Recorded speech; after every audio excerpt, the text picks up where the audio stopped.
প্রিয় দর্শক, আপনাদেরকে জানিয়ে রাখি, তিস্তা নদীর পানি কিন্তু সকাল থেকে বাড়তে শুরু করেছে। ইতিমধ্যে তিস্তা নদীর পানি বিপদসীমার 5 সেন্টিমিটার উপর দিয়ে প্রবাহিত হচ্ছে, ফলে তিস্তা তীরবর্তী বিভিন্ন যে অস্থায়ী বাঁধগুলো আছে সেই বাঁধগুলো কিন্তু হুমকির সম্মুখীন হয়ে পড়েছে। বিভিন্ন বাঁধ ভেঙে গিয়েছে।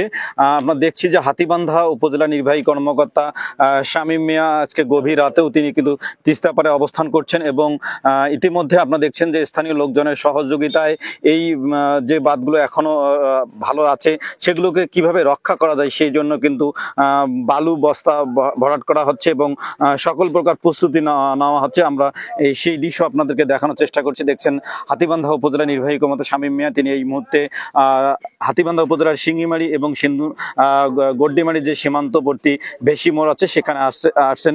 ইতিমধ্যে আমরা দেখছি যে উপজেলা পরিষদ থেকে জিও ব্যাগ আনা হয়েছে, বিভিন্ন স্থান থেকে মাটি নিয়ে আসা হয়েছে এবং সেগুলো স্থানীয় লোকজনের সহযোগিতায় ভরাট করা হচ্ছে এবং বন্যা পরিস্থিতির সর্বোচ্চ মোকাবেলা করার জন্য প্রস্তুতি নিচ্ছে। ইতিমধ্যে শুকনো খাবার বরাদ্দ দেওয়া হয়েছে এবং রান্না করা খাবার বরাদ্দ দেওয়া হয়েছে। সব মিলে এবারে এই প্রথম সবচেয়ে বেশি পানির চাপ এবং এই পানিতে কিন্তু লালমনিরহাট এবং নীলফামারী যেমন হাজার হাজার পরিবার পানিবন্দী হয়েছে। বিশেষ করে লালমনিরহাটের হাতীবান্ধায় যদি আপনাদেরকে বলি, দেশের সর্ববৃহৎ সেচ প্রকল্প তিস্তা ব্যারেজ এই হাতীবান্ধা উপজেলা অবস্থিত। এই হাতীবান্ধায় আমরা দেখছি যে প্রায়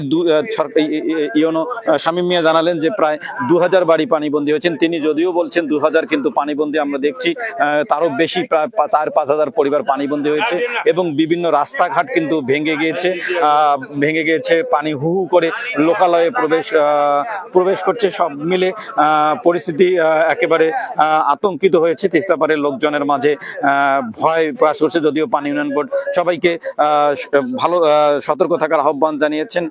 যদি পানি উন্নয়ন বোর্ড বলছে যে শেষ রাতের দিকে হয়তো পানির চাপ কমতে পারবে।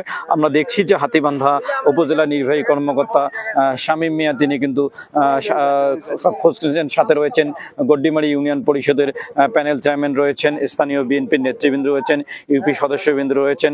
আমরা দেখছি যে গড্ডিমারি ইউনিয়ন বিএনপির সভাপতি, শিঙ্গিমারি ইউনিয়ন বিএনপির সভাপতি সহ অনেকেই এগুলো দেখছেন, জামাতের নেতৃবৃন্দ রয়েছেন। তারা বন্যা পরিস্থিতি মোকাবেলা করার জন্য সর্বোচ্চ স্থানীয় লোকজনকে সহযোগিতা করছেন, প্রশাসনকেও সহযোগিতা করছেন। আমরা সেই দৃশ্য আপনাদেরকে দেখানোর চেষ্টা করছি। এই মুহূর্তে তিস্তা নদীর পানি বিপদসীমার 5 সেন্টিমিটার উপর দিয়ে প্রবাহিত হচ্ছে।